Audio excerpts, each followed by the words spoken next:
Pai do céu, meu amado, bem-vindo de volta à nossa escola bíblica. E hoje nós fechamos o livro de Filipenses, a carta de Paulo aos Filipenses. Então, pegue a sua Bíblia, pegue o seu caderno de estudos, ora o Senhor, pede a Ele discernimento, entendimento, conhecimento, sabedoria. Pede a Ele proteção para que nós possamos desvendar dos seus mistérios.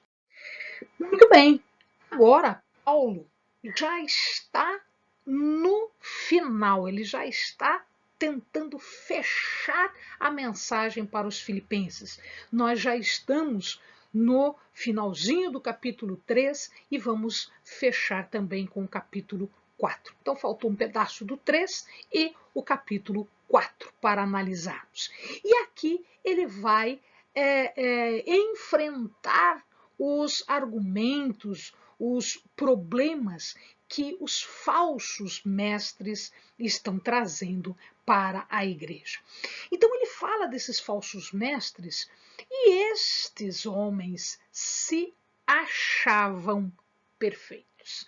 Eles se consideravam poderosos, carismáticos. Sabe aquela pessoa que fala, que pensa que está convencendo todo mundo, que sabe falar muito bem, que sabe colocar as palavras e vai, né, confundindo e vai enredando as pessoas e vai, né, colocando um laço nas pessoas. Estes eram os falsos mestres, os que se achavam perfeitos, poderosos, carismáticos. Eles convenciam qualquer um.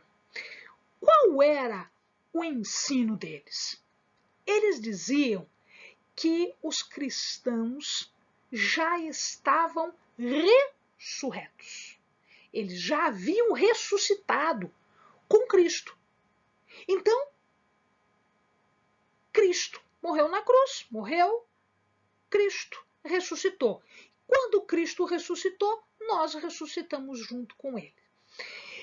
Ora, qual era a consequência desse ensinamento? Eles diziam o seguinte: se eu já estou ressurreto com Cristo, eu não preciso esperar mais nada, o meu futuro é isso aqui, é o que eu tenho. Então eu não preciso esperar nada na eternidade, eu não preciso esperar nada depois, eu vou viver tudo agora, porque eu já estou ressurreta. Então tudo que eu faço não importa, eu já estou ressurreta. Que diferença faz se eu peco, se eu não peco, se eu faço correto, se eu faço errado, se eu já estou ressurreto com Cristo? Cristo já ressuscitou e eu já ressuscitei com ele. Pronto, acabou-se. Então significa dizer que eu posso pecar? Ué, se eu já estou ressurreto, isso não importa mais, pode pecar. Eu posso agir com libertinagem, pecaminosidade, promiscuidade? Pode. Não há problema nenhum, porque eu já estou ressurreta. Eu já ressuscitei. Mesmo porque eu posso fazer qualquer coisa porque não vai ter julgamento. Eu já ressuscitei, não tem julgamento. Como assim não tem julgamento? Então, este era um ensino fatal. Era um ensino que estava levando à morte muitas pessoas. Por quê? Porque as pessoas deixavam a sua posição com Cristo e começavam a voltar para os seus comportamentos, os seus pecados, o seu agir mundano. Ou seja, não mudou nada. Mas eu já estou ressurreto, então não importa mais nada. Amados, não é esta a palavra que está colocada aqui. Não foi isto que Cristo nos explicou. Então, Paulo diz que, pera lá, a ressurreição, ela se dá na comunhão do cristão com Cristo? Sim. Por que isso? Porque se nós estamos com Cristo, Cristo passou pelo sofrimento, ele passou pela cruz e depois ele passa pela ressurreição. O que eles diziam é que não tinha essa cruz, não tinha essa morte dos pecados, esse agir diferente. A gente ia direto para a ressurreição. Mas a vida do cristão, ele tem que passar pela cruz. Ele tem que passar por uma vida de obediência. Porque nós vamos ter um julgamento lá na frente. A gente vai ter um julgamento lá na frente. Existe um dia de julgamento. Existe um dia em que nós estaremos diante do trono de Deus, do tribunal de Deus, e nós seremos julgados. Mas nós seremos julgados pelo quê? Pelo nosso agir.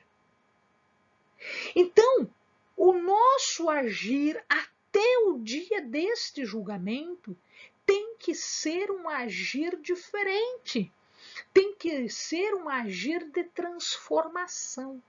Nós precisamos nos transformar cada vez mais, no sentido de que cada vez mais nós vamos nos transformar à imagem e semelhança de Cristo, de fé em fé, de passo em passo. Eu vou me transformando e vou me tornando cada vez mais parecida com Cristo. Pela obediência. Vai ter sofrimento? Amado, na nossa vida vai. Por que que vai? Porque nós não estamos mais numa posição deste mundo. Nós pertencemos a um outro mundo. E este mundo não gosta de nós. Porque nós não estamos nele. Nós estamos na posição de Cristo. Nós não estamos no pecado. O pecado não gosta de quem não está no pecado.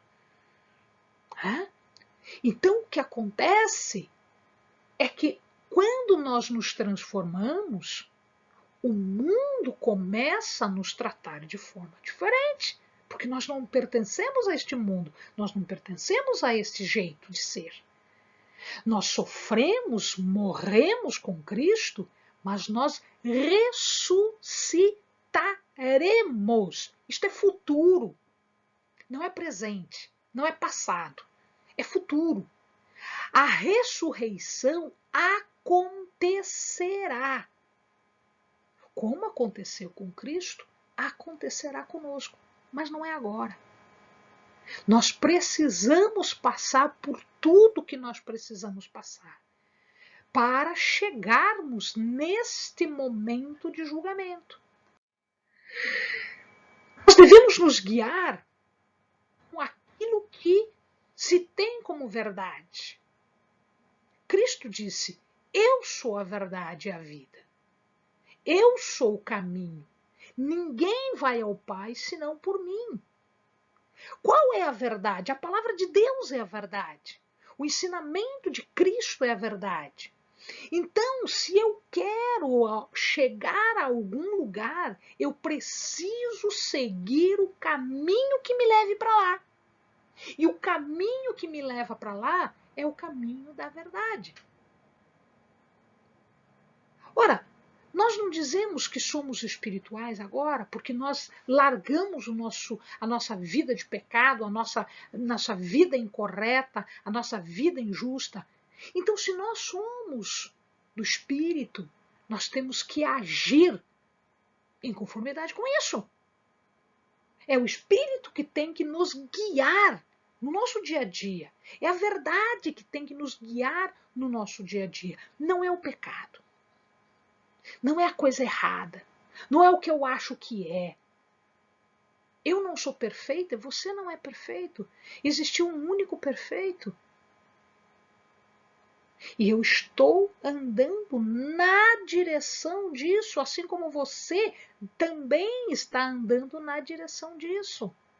Amado, vai acontecer um julgamento. Não se engane. Não se deixe enganar. Haverá um julgamento. Para nós também. Para nós também. Todos, absolutamente todos, estarão diante do trono de Deus, do tribunal de Deus. E quando este julgamento acontecer, ou nós estaremos corretos, posicionados corretamente, ou nós estaremos cobertos de vergonha e infâmia de pecado. Ou uma coisa ou outra. Só pode ser uma coisa ou outra coisa.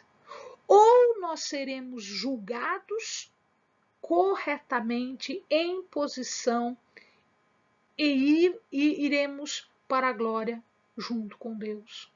Ou nós seremos julgados incorretos, fora de posição, e seremos julgados e mandados para o outro lado. Só tem essas duas posições. Não se engane. Ah, mas você deu um passo, agora continue no caminho. É um caminhar, é um se transformar. Muitos foram quase até lá e acabaram perdendo no final. Não se engane, não se deixe enganar, tenha discernimento. Onde está a nossa esperança? A nossa esperança está em Cristo. Um dia Cristo vai voltar, é a segunda vinda de Cristo, que a gente chama de parousia. Ele virá. Maranata, já ouviu falar? Cristo vem. E quando ele vier, ele vai manifestar a glória de Deus e ele vai fazer separação do joio e do trigo. Ele vai fazer esta separação. Os nossos olhos não conseguem ver. Os nossos olhos não conseguem ver a verdade, o interior, aquilo que está lá dentro. Mas Deus consegue. Deus olha para nós e ele vê se estamos ou não na posição. Ele mandou o filho dele para que nós pudéssemos estar na posição. Não jogue fora isso. Então existe um julgamento, existirá um julgamento e nós vamos passar por esse julgamento. Né? Deus queira que nós estejamos prontos e preparados para que quando o noivo vier, nós estejamos com as nossas vestes brancas e estejamos com óleo nas nossas lamparinas. As exortações de Paulo tinham um fundamento.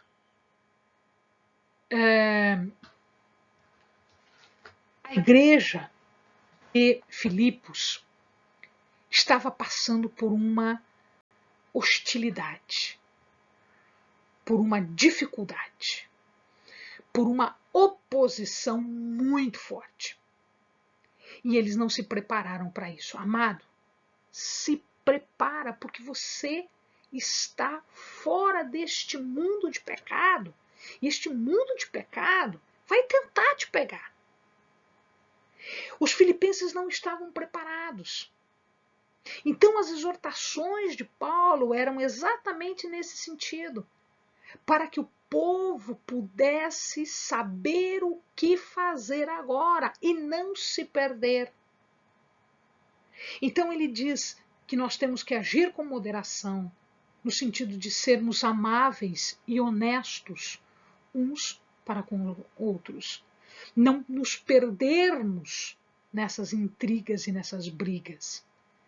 Que nós deveríamos ser benignos, no sentido de que não retalharmos quando estivéssemos sendo ameaçados ou provocados.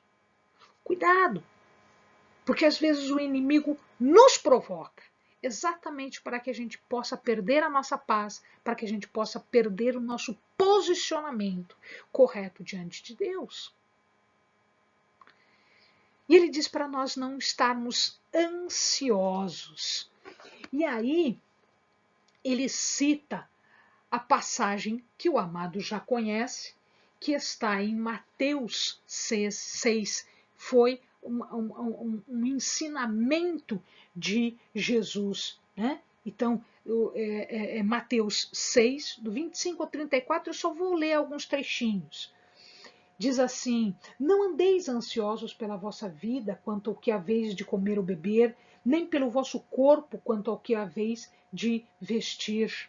Né? Eu vou pular um pouquinho e bem lá. Qual de vós poderá, com as suas preocupações, acrescentar uma única hora ao curso da sua vida? Não adianta a tua preocupação, isso não vai alongar a tua vida, não vai diminuir tua vida. Aliás, pode até diminuir, né? Mas não vai alongar a tua vida. Né? Observai como crescem os lírios do campo. Eles não trabalham nem fiam. Eu, porém, vos digo que nem mesmo Salomão, em toda a sua glória, se vestiu como qualquer um deles. Não andeis ansiosos. Não andeis ansiosos.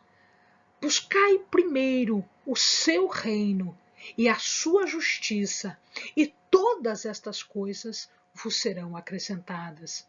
Portanto, não andeis ansiosos pelo dia de amanhã, pois o amanhã se preocupará consigo mesmo. Basta a cada dia o seu próprio mal. Vivermos o hoje, vivermos o agora, vivermos o bom e o bem que nós temos para agora, confiando que Deus pode nos dar tudo aquilo que nós precisamos.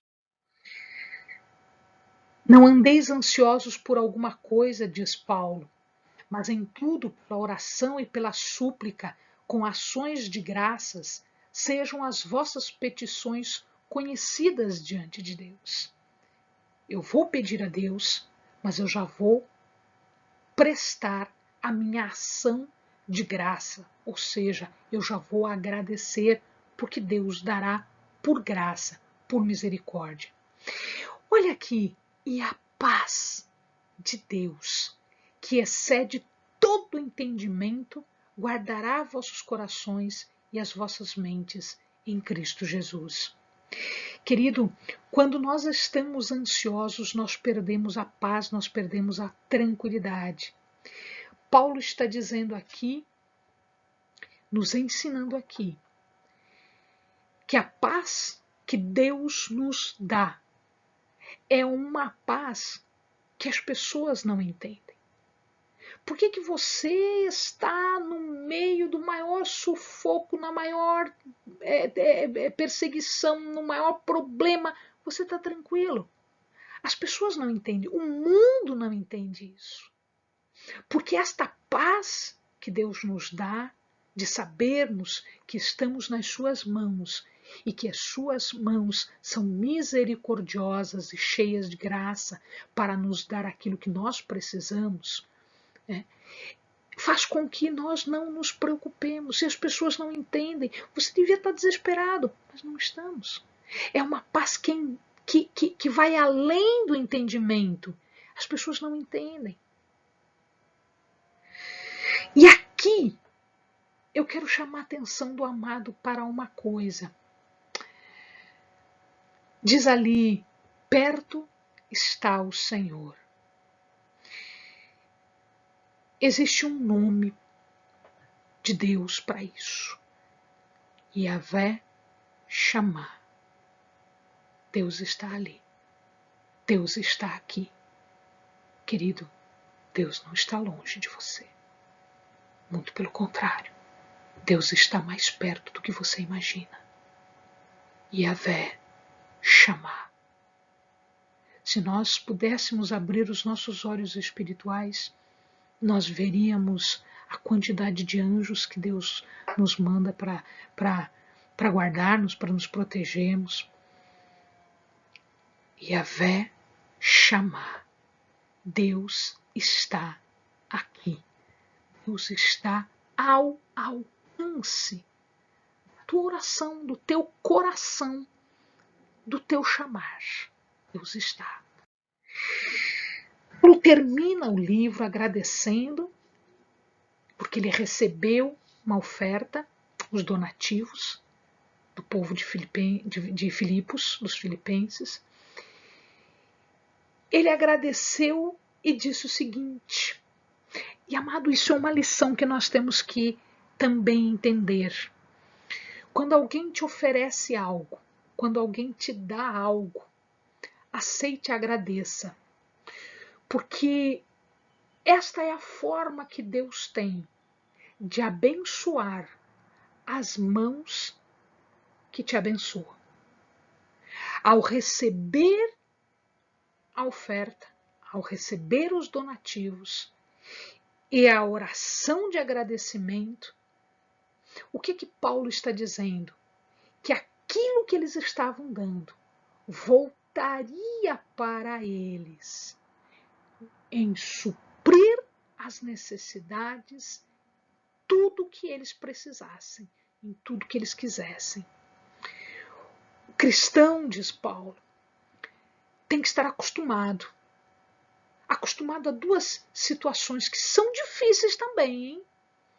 Difícil é passar necessidade? É, difícil é passar necessidade. Mas sabe o que também eu tenho visto? É que quando algumas pessoas passam pela abundância, tenho de tudo, às vezes eles se afastam de Deus. E isso é uma coisa difícil. Então nós devemos nos acostumar tanto com a falta, com a necessidade, mas também com a abundância. Nós devemos ser fiéis naquilo que sobra e naquilo que falta. Ser fiel a Deus. E eu vou fechar esse livro, vou fechar esse vídeo com uma palavra de Paulo. Posso todas as coisas naquele que me fortalece. Yahvé Jiré. Amados, porque aqui nós vemos duas características muito grandes, muito profundas do nosso Deus. Yahvé Shammah, Yahvé Jiré. O Deus que provê está ali, está aqui. O Deus que pode todas as coisas para nós. O Deus que nos fortalece. O Yahvé Jiré, o Deus que provê, está próximo. Yahvé Shammah. Amém, amados. Bons estudos.